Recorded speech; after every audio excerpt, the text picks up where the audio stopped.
Hello, my name is Paula Anderson, and I'm with Memphis Small Business Quarterly. And today we're going to be having a candid conversation with Ashlei Williams, who is the founder of GJC Publicity. How are you doing today, Ashlei? I'm doing great. Thank you for having me. Wonderful. So we want to start off by talking about your business. First off, what inspired you to be an entrepreneur?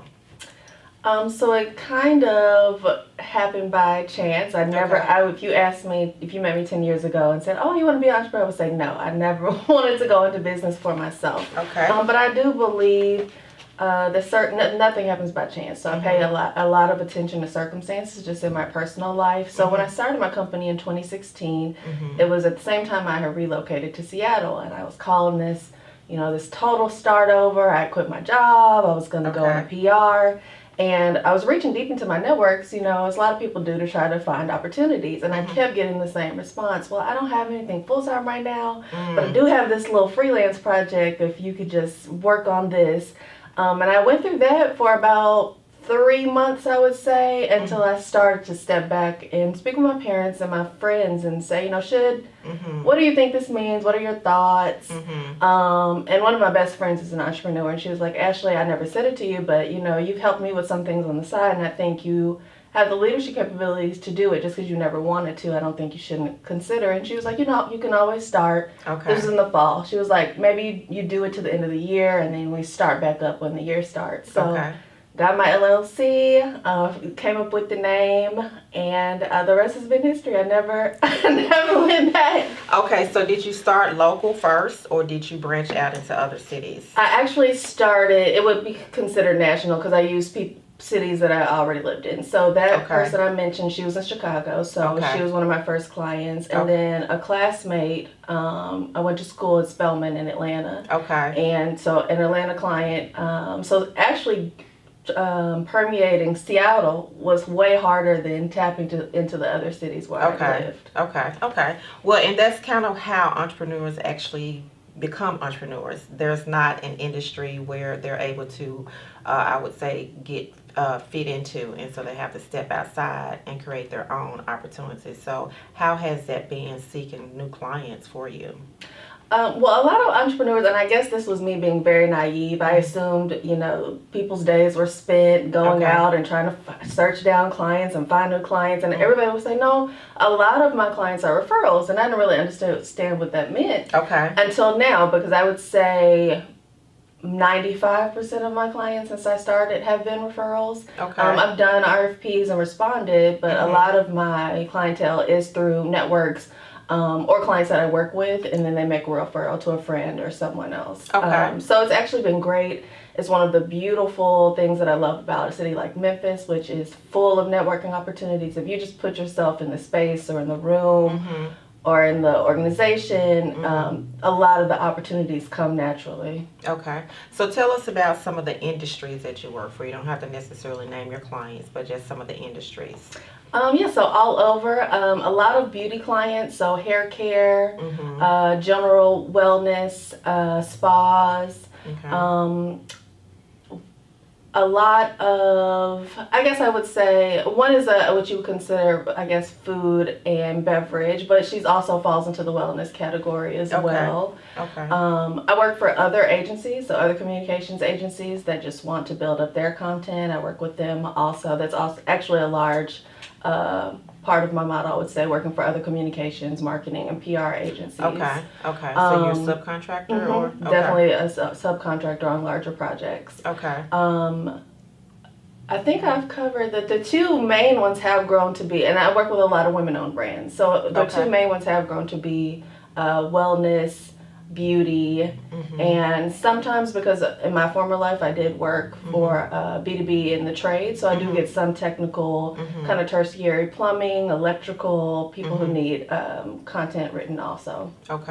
Well, let me ask you this, because I know sometimes individuals don't understand the value of having a public relations firm, because they think that it's just strictly publicity where you're promoting an event or some type of activity. So tell us how you actually convey that to your clients clients the value that you offer to them. Absolutely, and this was one of the hardest parts, I think, coming up with your elevator pitch on what you do. And so I tell people I'm a storyteller. I'm a journalist by trade, I'm a writer, and so figuring out how to then package that into services when I'm talking to people. Just to be clear, my actual services are public relations, very heavily into media relations, digital marketing, so a lot of social media management, website development, and I still freelance as a journalist. And then there are other tertiary things. I need a bio written. I'm pitching to a company. I want to redo my presentation deck. Can you go over it? I'm writing a book. Can you edit it?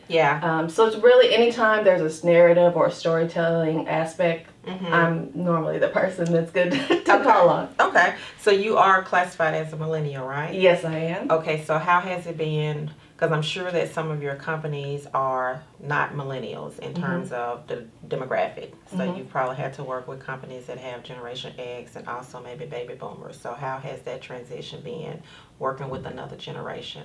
That's a great question. I think it's been some of the stereotypes and then some things that you wouldn't expect. I was boxed in a lot of opportunities to just be the social media girl. Oh, you're young, you're going to know how to do this. Can you just help us with that? But I think once people allowed me to be in a room or put me in a space, they would see, oh, well, you invited 10 people here and they actually showed up and they brought a different value. And I didn't know they were at that level at FedEx, or I didn't know they were at that level at AutoZone. So it's been a lot of patience and definitely humility on my end, because in those same experiences, I learned a lot. I would say I learned a lot about sponsorships and partnerships, and that's a different level of relationship building and taking it beyond an event. It's taking it to can we get this person to be on the air, or can we get a media buy, or what kind of exchanges can we make that aren't monetary? I learned that a lot from a lot of other, like I said, agencies and communications groups that I was subcontracted to help on. So it's been a give and take for sure. Okay. Well, let's talk about this event that you guys have coming up on October the 5th. It's called Auntie Roundtable. So tell us about that and how it came into existence and just a little bit of background about it. Absolutely. So this is my client, Jada Davis, who is a serial entrepreneur, also a native Memphian. We've kept in touch. She's a sorority member, also Delta Sigma Theta Sorority Incorporated. I'm so a lot, well. Absolutely. So a lot of crossover. And she's in kind of communications as well, a lot of radio show management and production. So she has always been aware of what I do. And so this is the first time we got to work together, and it's great. Because I really love working behind initiatives. You know, it's always great when you actually really believe and can relate to the mission. And so the mission behind the Auntie Roundtable is to bring Black women of all generations together to have candid conversations.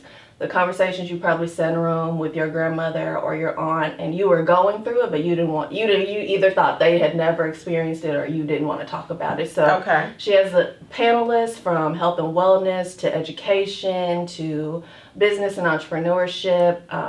Jay Henderson is one of those panelists, a well-known media professional in the city. And she also has sponsors. So I think we're up to 10 brands, everyone from Palmer's to one of Jada's companies, Shut Up, Keep Grinding, which is this very ambitious apparel brand that's supposed to be motivational. And it's a one-day event happening October 5th, as you said, at an art gallery downtown, and it's going to be national, but she's kicking off the event in her hometown. So this will be a national series that will hit Dallas, Atlanta, Chicago. And we're starting here. So she is from Memphis. So is this a free event? It is not. You can buy tickets at Eventbrite, and then there's actually a website, the AuntieRoundtable.com. If you just go there, it'll direct you to all tickets. So what impact do you think that this event is going to have on the city? The structure of how it's being presented, where it's a conversation with other women. I think I've seen this across the board in multiple industries where it's becoming more common for you to go to. There are plenty of women's empowerment events, I think, that have happened, but you're also almost always sitting, listening, watching a presenter, not really interacting. I think Jada is really committed to making sure we're talking with each other and not at Okay. each other, and you're having actionable Okay. takeaways. I think it's really important to empower is still the word, but she wants people to have the confidence or the authenticity to have real conversations with women. Trying to break that barrier of what's for many reasons has been either competition or feeling threatened or I just got my little piece of the pie. I can only give you so much of it. She really wants to create a movement where Black women are encouraged to be candid with each other and help each other Okay. based on that framework of authenticity and realness and just being authentic to yourself. Okay. And what time does it start? I believe we start at 10. At 10? Okay. All right. So who is your inspiration for motivation as an entrepreneur? So where do you get your source from? Entrepreneur, the irony I would say is my younger brother. Okay. And he's always wanted to go the entrepreneurial route. He actually just went full-time doing that now. Okay. But I say him because he's a visionary. I think a lot of entrepreneurs are associated with risk-taking, just going for it. Correct. And I can be pretty adventurous in that way. But in terms of having the audacity to think big enough, I definitely respect that about my brother. He's that person that you joke about with the 15-year plan and the 10-year plan. Okay. Checking in and seeing things. And I think one of my biggest moments, he's in political fundraising, and Hillary Clinton was one of his bosses at one point. So when she didn't win office, there were a lot of questions on what he would do. And he was so confident in being like, I will work in whatever retail and whatever environment until I find the next opportunity that fits my vision. And I think that just says so much. Yeah. Because as an entrepreneur, it's hard to have that kind of confidence because you're living month to month, year to year. Right. But putting that in the framework of a bigger picture, he's really helped me with that. Okay. So what successful entrepreneur? Somebody that you like videos or something who you may watch or listen to, just have gone through the struggles and then they're like on top. Do you have anybody that you kind of look to or admire in that space? Maybe they're not famous, but the company that I started with in Chicago is now a women-run company, and it was passed down from her father. So I think just watching, because I am a first-generation entrepreneur, it's been great to watch what a family dynamic looks like and succession planning and how you bring in a brother-in-law and just thinking of business from generation to generation. I would say I've definitely enjoyed it's PHCP Pros, watching that happen. Because when I started, she had just taken over as a principal, and so I've been able to watch her for almost 10 years now, and what she's done with the company and how you have to have the courage to change something that was founded a certain way, and you don't want to ruin the history, but you kind of want to evolve. So I would definitely say, and her name is Kate Brown, so definitely have watched her closely. So as an emerging entrepreneur, and we're going to be wrapping up here, what advice would you give to someone, and it doesn't necessarily have to be in public relations or in the media industry, what advice would you give to an emerging entrepreneur? Definitely saving. While I did take the leap without having done a lot of financial planning, I think being in the practice of saving before you even start, because you don't realize that you are living project to project, month to month, and so the money that you get, you are having to think about extended amounts of time out. And I just think in addition, I finally stepped back maybe month 6 when I was an entrepreneur and said, okay, Ashley, let's think back to the poor stew everywhere. Whatever feelings of struggle, whatever feelings of holding on, and that really carried me. And I think that's really important for entrepreneurs. As you're starting the journey, you are going to make sacrifices, depending whether you're making a huge leap from one salary to what you're doing or not. You are all going to have to think very conservatively, and framing it within my struggle period really helped me to remind myself also that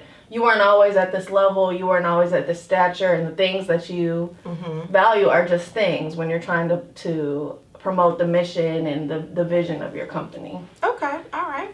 So thank you so much, Ashley, for joining us. It's been a pleasure talking to you, and I'm really looking forward. I'm going to try to attend the Auntie Roundtable because it sounds like something that's very positive Yes. for women, and I think that we do need to be able to be in a space where there is not competition or there's not intimidation, where we can collaborate with one another.